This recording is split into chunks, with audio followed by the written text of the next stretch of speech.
Na mtazamaji wa Kahama TV, kwa mara nyingine tena, ni wakati mwingine tena tuko hapa, wanafunzi wa mzaliwa wa pili wa Yesu Zurura 100. Tuko nao hapa kuzungumza mambo mengi kweli kweli.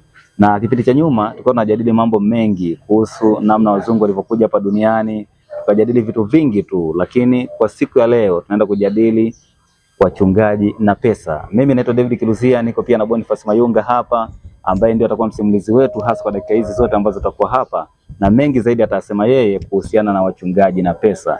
Boniface, karibu sana. Asante kaka David. Kama mlivyotangulia kusikiliza, sisi ni wanafunzi wa mzaliwa wa pili Zurura 100, na Zurura 100 ndiye mwalimu wetu wa kiroho, mwalimu aliye na maarifa ya kiroho, mwalimu aliye na uzoefu wa kupambana vita vya kiroho. Okay, tuanzie hapo hapo. Umesema mwalimu aliye na maarifa ya kupambana na mwenye uzoefu pia wa kupambana na vita vya kiroho. Tukianzia hapo hapo tunaelekea moja kwa moja kwenye wachungaji na pesa. Kuna wachungaji hivi sasa wamegeuza dini ama madhehebu yao kuwa pesa. Yaani wanajali sana pesa kuliko nini? Kuwahudumia wanakondoo wao ama watumishi wao. Hii ikoje kwa upande wenu, ama unaweza kufafanuaje na ukaiweka sawa jamii kutofautisha kati ya mchungaji anayependa pesa na mchungaji asiyependa pesa ambaye yuko kwa ajili ya Mungu? Maana kuna wachungaji wengine wako kwa ajili ya maslahi yao, kuna wengine wako kwa ajili ya pesa tu. Hii unawekaje kaka Boniface? Kwanza kabisa, kuna wachungaji wa kweli wanaotakiwa kufundisha neno la kweli. Hao hawatakiwi kujiita kwamba wao ni wachungaji. Wanaitwa na yule ambaye aliyewatuma. Ndio. Na hao wachungaji, baadhi yao watu wanatambua historia yao hata ndani ya maandiko ambayo yanasemekana kwamba ni maandiko matakatifu. Historia zipo. Ndio. Kwa hiyo hao ndio wanaotupa picha ya kuonyesha kwamba je, hawa wakati huu, je, wanaweza wakalinganishwa na hawa waliokuwa wachungaji wa kweli wa wakati huu wa kweli kweli? Au hawa ndio ni wale ambao waliotabiriwa kwamba watakuja manabii, watakuja makristo wa uongo, watakuja kundi ambalo linaambiwa kwamba wao ni kama mbwa mwitu. Tutawatambuaje? Ni kama vile ulivyouliza, je, yani waumini wanaweza wakawajuaje ikiwa huyu ni mchungaji wa kweli, ikiwa anatumia dini kama njia ya kujipatia kipato? Unapoenda katika kitabu cha Mathayo 10:7 mpaka 10, hii ni Biblia habari njema, inasema hivi: mnapokwenda hubirini hivi, ufalme wa mbinguni umekaribia. Ponyeni wagonjwa, fufueni wafu, takaseni wenye ukoma, toeni pepo.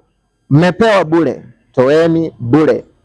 Msichukue mifukoni mwenu dhahabu wala fedha wala sarafu za shaba. Msichukue mkoba wa kuombea njiani, wala koti la ziada, wala viatu, wala fimbo, maana mfanyakazi anastahili riziki yake. Hapa ndipo tutakapokwenda kuwafunua hao wanaojiita kwamba ni wachungaji, wanaojiita kwamba ni manabii, wanaojiita kwamba ni mitume, wanaojiita kwamba ni aposto. Tutakwenda kuwafunulia hapa. Ndio. Maana hapa inaanza kutueleza kwamba hawatakiwi, ikiwa wanaponya wagonjwa, sawa, ikiwa wanafufua wafu, ikiwa wanatakasa wenye ukoma, hawatakiwi kuomba chochote. Ndio. Sawa. Hata ikiwa wanafukuza mapepo kwa mujibu wao, hawatakiwi kuomba chochote. Maana mfanyakazi anastahili nini? Riziki yake. Sasa hii wanapokuja kuisoma kwamba maana mfanyakazi anastahili riziki yake, wanajigeuza kwamba kumbe tunavyowafanyia nyinyi, nasi pia mnatakiwa mtusaidie. Ndio. Sawa. Ndio maana wanawaambia kwamba mtoleeni Bwana sadaka. Bila kumtolea Bwana, maana yake ikiwa kwamba unahitaji kupokea muujiza, maana yake huo muujiza hauwezi ukaupata kwa haraka. Okay, na kabla hujaendelea, kuna wakati mwingine najaribu kufikiria tu, unakuta mchungaji huyo anatumia muda mwingi sana yeye kuwalinda nyie waumini ama kuwaombea waumini, kuwaombea watu mbalimbali.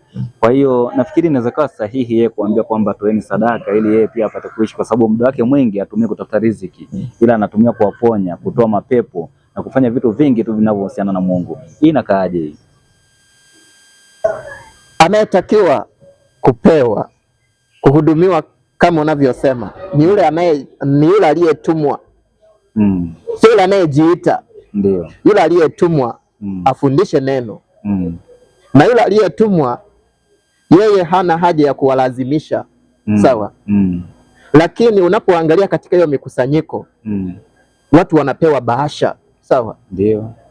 Watu wanapewa bahasha, watu wanaambiwa kwamba andaeni harambee fulani. Tuna ujenzi huu. Mnatakiwa kutoa sadaka. Kuna michango ya aina mbalimbali, kuna wageni. Sadaka ndizo zitasaidia ili hawa wageni waweze kukaa na sisi hapa, au michango tulionayo inaweza ikasaidia kupitia nyinyi mkiwa mnatoa sadaka kuendeleza habari ya Bwana, kujenga makanisa, kujenga vituo mbalimbali kwa ajili ya kupanua kanisa.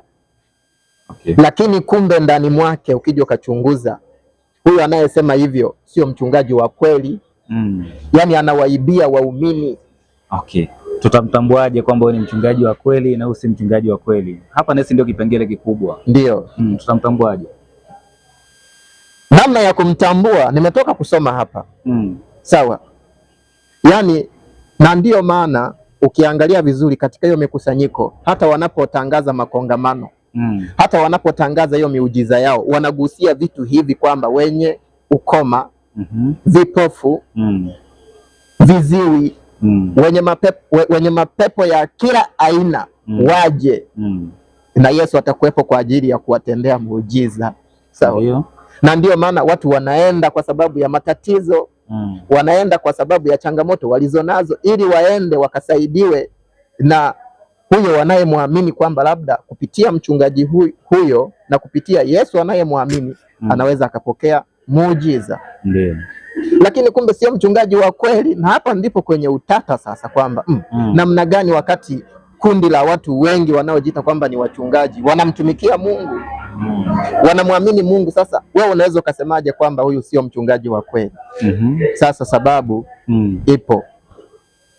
Tunaenda katika Luka 6:12, inasema hivi: siku moja Kristo alikwenda mlimani kuomba au kusali, akakesha huko usiku kucha akisali. Kesho yake aliwaita wanafunzi wake, na miongoni mwao akawachagua watu 12 ambao aliwaita mitume.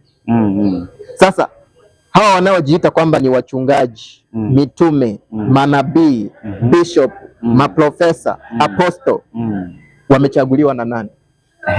Kuna hapo kuna kitu ambacho kinaendelea. Umegusia pazuri kweli kweli kwamba mtu kujiita mchungaji, nabii au mtume, yani bila kufuata vile vigezo, kwa sababu kipindi cha nyuma kidogo watu walikuwa wanapitia masomo ya Injili ama Biblia, wanasoma theolojia na vitu vingine, mpaka nafikia hatua anaitwa labda pastor, labda anaitwa nabii. Lakini sasa hivi kumekuwa na wimbi kubwa la watu, anakurupuka leo ama anaanzisha kanisa leo, anajiita nabii fulani, anajiita mtume fulani. Hii ikoje kuibuka kwa hawa watu wengi na kujiita manabii? Kuna uhalali wowote wenyewe kujihalalisha kuwa manabii, au wasubirie mpaka wahalalishwe kutokana na matendo yao? Hawa waliozungumzwa hapa wao walifundishwa namna ya kuacha dhambi. Ndio. Sawa, yani utakaso. Sawa. Namna gani mtu anafundishwa kuacha asili mbaya aliyokuwa nayo na anakuwa mtu safi. Na ndio maana Kristo alisema kwamba ninyi mmeshakuwa safi kwa ajili ya lile neno nililowaambia. Okay. Sawa. Sasa hawa wanaojiita kwamba ni wachungaji, mitume, manabii, maprofesa, wao wamesafishwa na nani? Kwa sababu wao katika elimu zao wanazoziita kwamba ni teolojia, wanaziita kwamba ni falsafa, wanasoma na baadhi yao wanasoma vipengele fulani fulani ndani ya Biblia. Sawa. Labda katika kitabu cha Isaya kwamba Bwana amenitia mafuta kuwahubiri habari njema na habari ya kufunguliwa kwao ni yeye ndiye anajiona kwamba inamuongelea. Sawa. Ndio. Na wengine kama nilivyotangulia kusema kwamba wanaenda katika elimu za teolojia kujifunza masomo namna gani ya kuweza kuwaongoza watu na wanajiita kwamba ni wachungaji. Ndio. Mfano haya majina ya kuitwa kwamba ni mabishop hivi ni majina ambayo kweli kweli yanatokana na uteuzi wa majina kama haya ambayo Kristo wa kweli aliweza kuyatamka kwamba miongoni mwao aliwachagua mitume. Na hapo ndipo watu wengi wanapoulizana, wanakosa pa kuelekea, na ufafanuzi zaidi unahitajika. Watu wafahamu hapo tu kwamba Kristo alifanyaje mpaka akawa nabii, ama hawa wanaokuja ni manabii wa kweli ama wa uongo. Hapo ukituweka sawa, basi waumini wataendelea kufunguka zaidi, ama waumini mbalimbali watakuwa wanafunguka zaidi na kuelewa yupi ni wa kweli na yupi si wa kweli. Hawa wanaojiita kwamba ni wachungaji mitume, wao hawafundishwi namna ya kuacha dhambi. Sawa. Wao kwa kutumia pesa zao, kwa kutumia ujuzi wao tu wa akili ambazo wao wanafikiri kwamba wana maarifa. Sawa. Wanatafuta vyuo, wanatafuta watu wa kuweza kuwafundisha namna gani ya kuweza kuwa na maarifa ya kuweza kusoma, kutafsiri maandiko ili kwenda kuwahubiria waumini. Sawa. Na wanapopewa hayo majina ya kwamba wewe utaitwa aposto, wewe utaitwa nabii, wewe utaitwa mtume, wanapewa na nani? Yaani yule ambaye anayemwambia sasa wewe ni nabii, nenda kwa ajili ya kuwaongoza watu. Sasa wewe unapopewa kuwa nabii, ni nani anayekupa? Yaani tunataka tujue huyo ni nani anayekupa wewe unabii. Ni nani? Nikurudishe nyuma kidogo.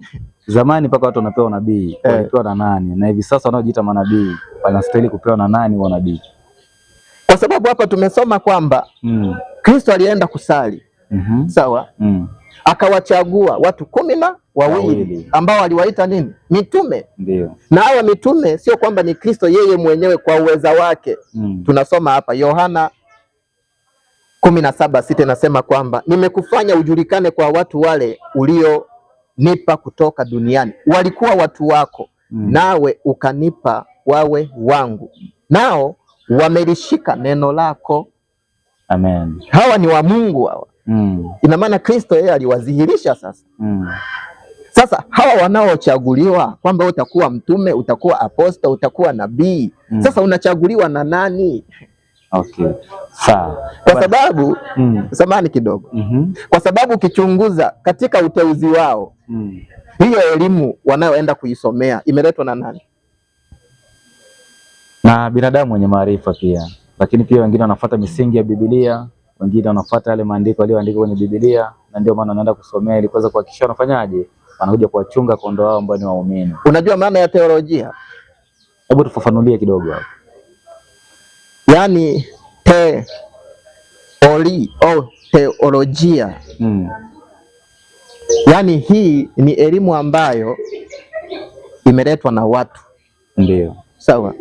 Imeletwa na watu kwa ajili ya kuwafanya watu wajifunze masomo ya kuamini kwamba Mungu yupo. Amen.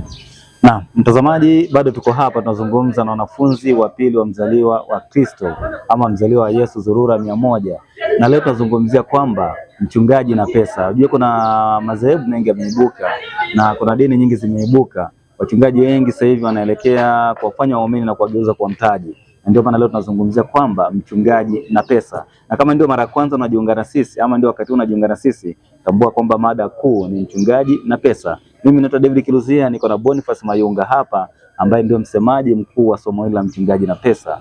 Bwana Boniface, ndio tuendelee.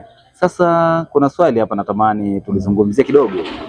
Kuna wale waumini ambao wanageuzwa ama wanafanywa na wachungaji watumikia muda wote. Kwa mfano, anaambiwa labda siku ya Jumatano ibada ya maombi, siku ya ibada ya miujiza, Jumapili unapokea, Jumapili unarejeshiwa kilichopotea. Yaani muda wote anakuwa yuko busy kanisani. hii ina ukweli ama inamaanisha ina maana wote mtu kuwa bize kanisani kuliko kufanya kazi za kawaida? Kwanza ni pole sana watu wa namna hiyo. Kwa sababu kupitia hao wanaojiita kwamba ni wachungaji wanayatoa maisha yao wakiamini hilo ambalo umetoka kulizungumza, kwamba labda kupitia namna wanavyoenda, kupitia muda wanaopangiwa, wanatii sheria za Mungu. Ndiyo. Kwa sababu mchungaji anaweza akamwambia kwamba Bwana ameniambia saa 9 fulani, saa 9 muwai kwa ajili ya mafundisho, kwa ajili ya taarifa ambayo naweza kuwapa, kwa ajili ya uponyaji. Kwa sababu inafikia hatua mpaka wanapanga utaratibu kwamba leo sasa Roho Mtakatifu atashuka mida fulani, kwa hiyo mjiandae. Kwa hiyo kweli kama wewe ni muumini kweli, amesema mchungaji wako unayefikiri kwamba ni mchungaji, unaweza ukaenda ukatii, lakini kumbe unapoteza muda bure. Okay. Unapoteza muda bila kujua. Kwa sababu huyo anayejiita kwamba ni mchungaji, yeye yuko pale tu kwa ajili ya kukufanya wewe uamini, kufikiri kwamba labda kweli kweli anayokuambia wewe sasa ambaye ni muumini yanatoka kwa Mungu. Ndio. Kumbe anashawishiwa na ulimwengu wa giza.